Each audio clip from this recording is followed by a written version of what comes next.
Sem MC. Story time with Ronnie. Today's story, The Time Machine, Part 13.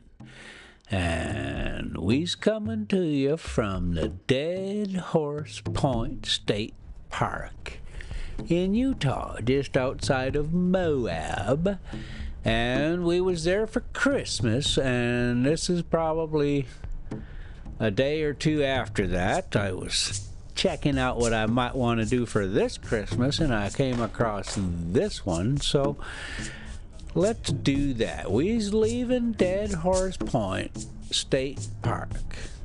So now this story, The Time Machine, we's part 13 for us, and the time traveler and his little friend Weena were just about having a bad day with them Morlocks. He had to light a match, and he burned up some camphor, and little Weena was laying there, and it was just, we don't even know what was going on, but she seems like she's alive. And so anyway, we'll pick it up from there. Well, let's make sure we haven't missed anything on this drive here. No, we haven't missed nothing yet, but I do got a thing coming. So okay, here we go. Yeah, to struggle in the... Oh, boy. Let me pick it up just all the way back here, because this is a pretty exciting little part here. It was time for a match. But to get one, I must put her down. I did so. And as I fumbled with my pocket, a struggle began in the darkness about my knees. Perfectly silent on her part, and with the same peculiar cooing sounds from the Morlocks, soft little hands, too, were creeping over my coat and back, touching even my neck. Then the match scratched and fizzed. I held it flaring and saw the white backs of the Morlocks. Oh, here we go. Now, that's right. I remember now. So, if y'all thinking about doing something for Christmas, this was Christmas for me. And you can see, it is snowing. It's a white Christmas, and there's only us. There's absolutely no one here, and I'm sure it's not like that all the time, but it certainly was during this Christmas. And you can see the little, what are they, yurts. Those are the yurts that you can rent. I'm not sure what they cost. I'm sure it's not cheap, but it's probably a whole lot less expensive than buying an RV and driving up there. And I don't think they have any restroom facilities inside them. But the bathroom is just a snowy cold walk down the road in the middle of the night, fighting off the chupacabras. So maybe it is worth it to buy an RV. It's hard to say. All right, so that was Christmas at the state park there, and boy, I tell you, you get a chance, it's the time to go. You get all of the just beautiful scenery, and you don't have all the crowds. You just don't get the crowds. Okay, so we're back, and okay, oh boy, yeah, he lit a match because the Morlocks were touching his neck and trying to grab little Weena. Okay, so I held it flaring and saw the white backs of the Morlocks in flight amid the trees. I hastily took a lump of camphor from my pocket and prepared to light it as soon as the match should wane. Then I looked at Weena. She was lying, clutching my feet and quite motionless, with her face to the ground. With a sudden fright, I stooped to her. She seemed scarcely to breathe. I lit the block of camphor and flung it to the ground, and as it split and flared up and drove the Morlocks and the shadows, I knelt down and lifted her. The wood behind seemed full of the stir and murmur of a great company. She seemed to have fainted. I put her carefully upon my shoulder and rose to push on. And then there came a horrible realization. In maneuvering with my matches and Weena, I had turned myself about several times, and now I had not the faintest idea in what direction lay my path. For all I knew, I might be facing back towards the Palace of Green Porcelain.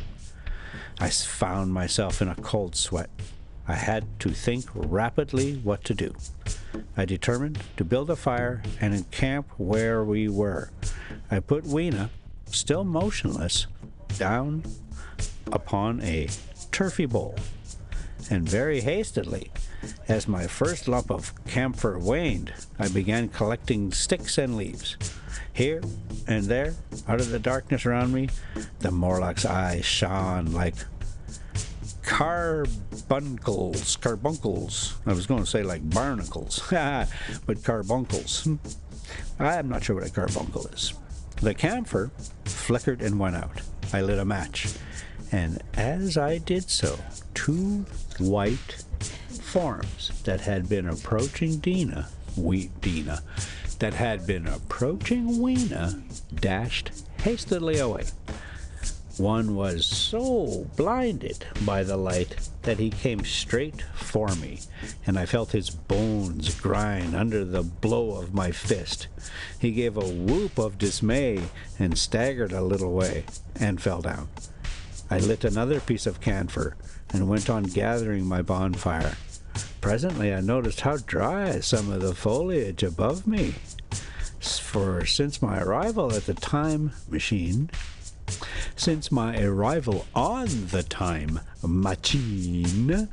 a matter of a week, no rain had fallen. So instead of casting about among the trees for fallen twigs, I began leaping up and dragging down branches.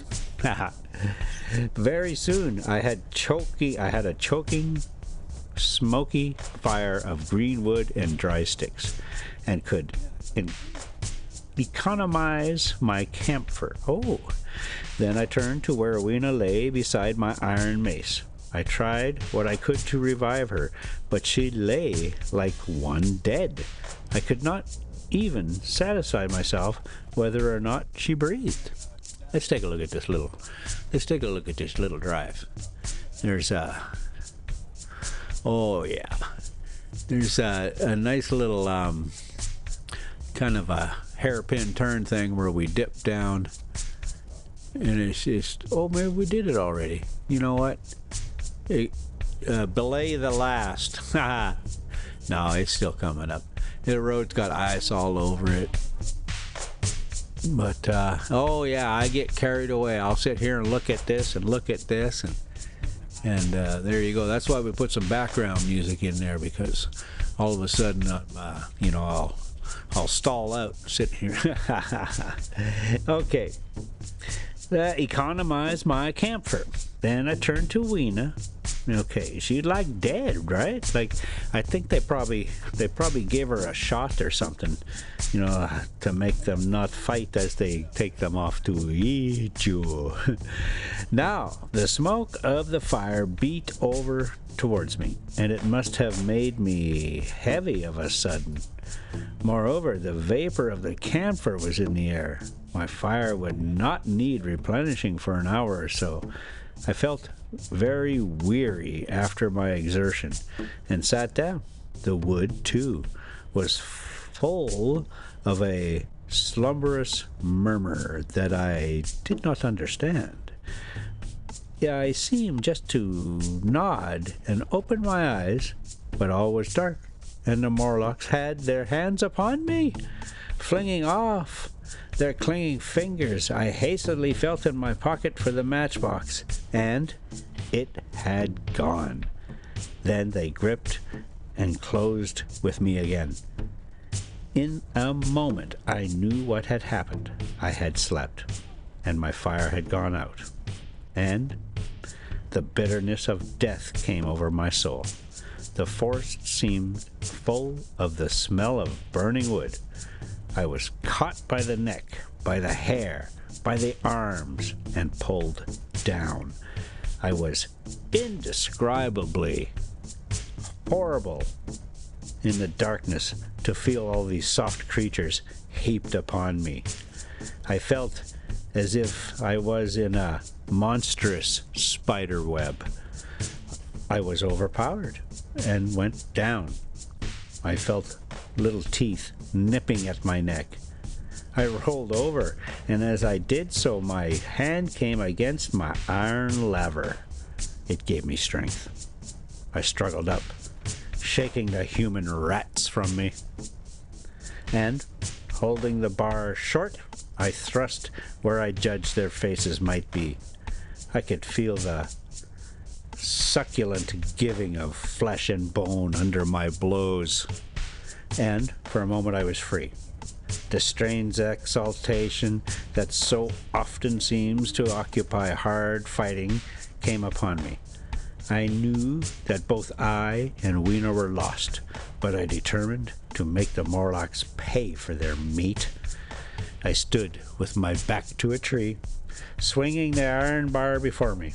The whole wood was full of the stir and cries of them. A minute passed. Their voices seemed to rise to a higher pitch of excitement, and their movements grew faster. Yet none came within reach. I stood glaring at the blackness. Then suddenly came hope. What if the Morlocks were afraid? And close on the heels of that came a strange thing. The darkness seemed to grow luminous. Very dimly, I began to see Morlocks about me, 3 battered at my feet.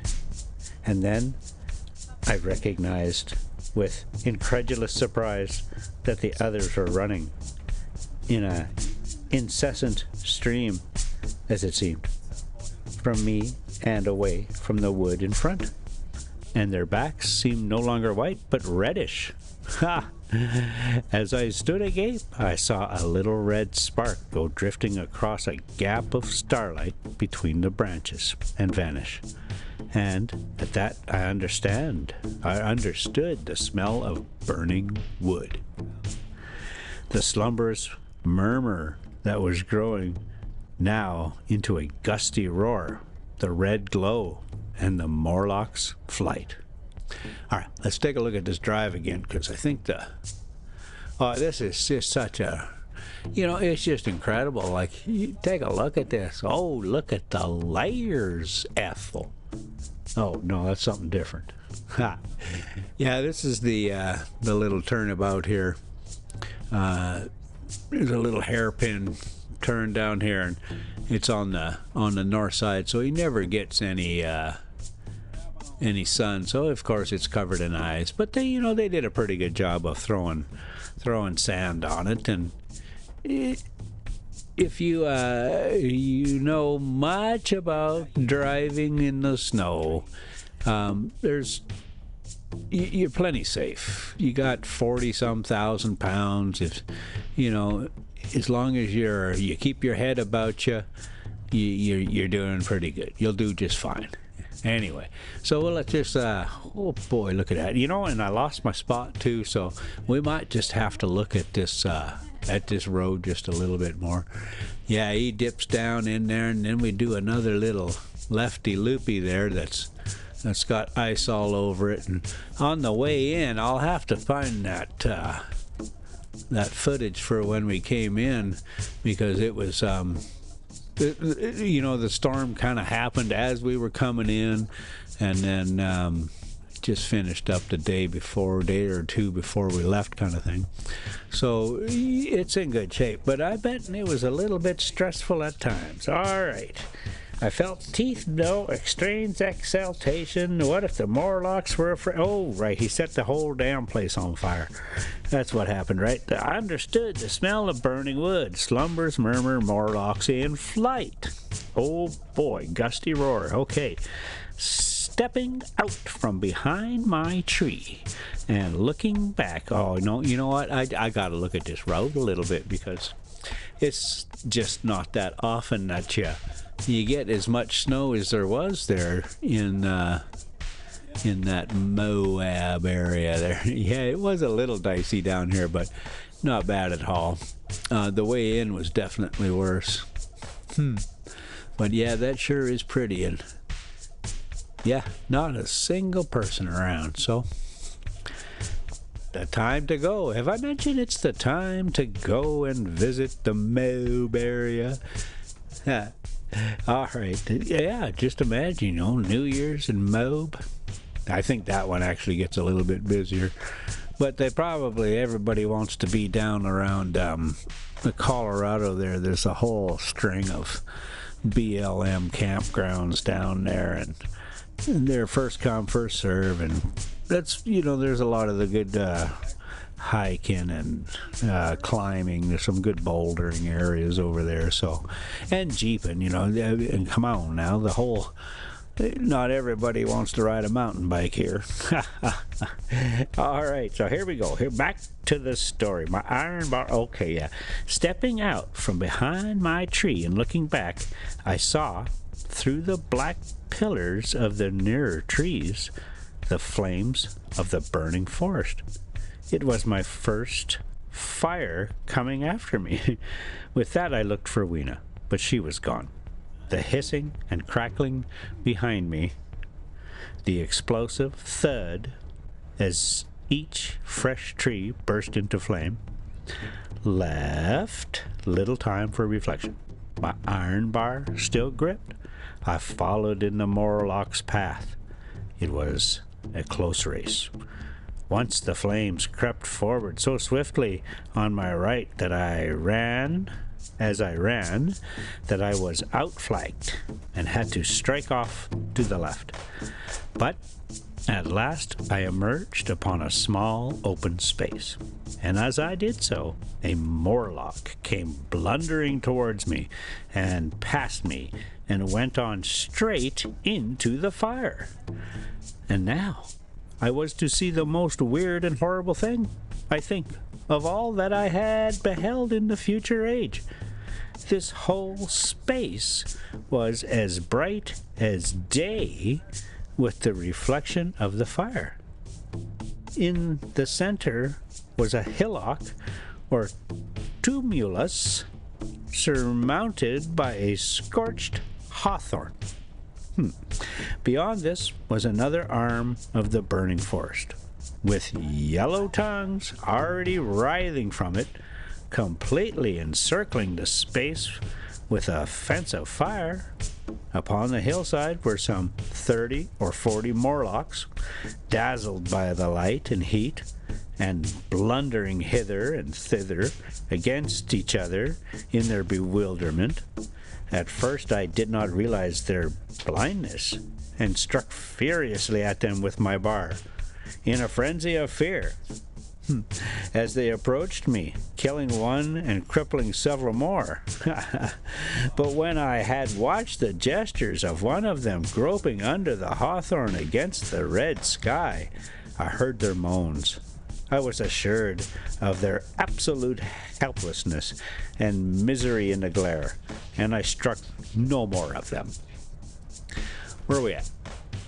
Because I think this thing ends up, we're going to be pretty much at the Dinosaur Museum, and we've never actually gone in the place, but I've seen it a bunch of times. Oh yeah, we're getting pretty close. I better find us a good spot to wrap it up here. We didn't get much of the story done, but I was pretty excited about it. They came blundering towards me. Oh right, yeah, no use hitting them anymore is what he says, eh? Yet every now and then one would come straight towards me, setting loose a quivering horror that made me quick to elude him. At one time the flames died down somewhat, and I feared the foul creatures would presently be able to see me. I was even thinking of beginning the fight by killing some of them before this should happen. But the fire burst out again brightly, and I stayed my hand. I walked about the hill among them and avoided them, looking for some trace of Weena. But Weena was gone. Oh, that sounds like a good spot to end it right there. You know, and I'm even going to mark it in my book so I can try to have a better chance. Thanks so much for coming along, and we'll catch you on the next one. Sam C. Oh, there's a little sunset picture of the park, and we'll let you just have a couple of seconds of Big Rosie. You go, Big Rosie. Keep us together now.